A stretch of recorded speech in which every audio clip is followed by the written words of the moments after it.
So what we do is we aggregate this data from every major region in the world. We create something called the mood index.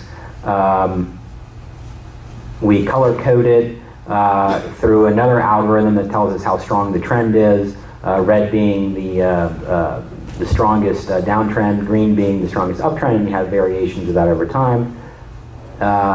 This concept is very simple. When the index turns up, you want to get into stocks. When the index turns down, you want to get out of stocks. Or, well, we're talking about the mood right now, but essentially you overlay the stock market. This is the S&P, and I keep talking about global.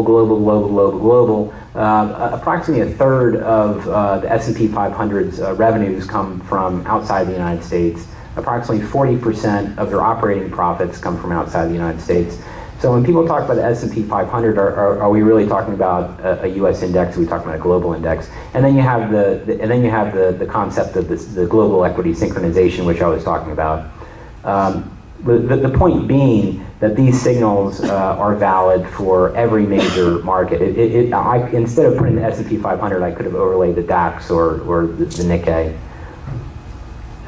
So you take away the mood index, you're left with just the signals in the stock market, and you're left with a very simple trading investment system.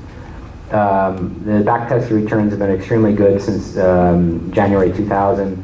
The S&P, you would have lost a little bit over 10%, whereas if you would have done 6 trades, essentially 5 trades, the 6th trade is to get out a couple days ago. You would have made almost 200%.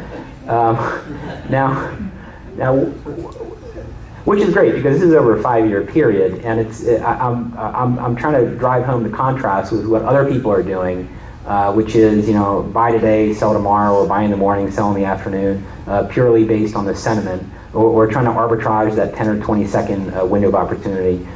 This is much more based on the concept that society goes, the mood of society moves in trends.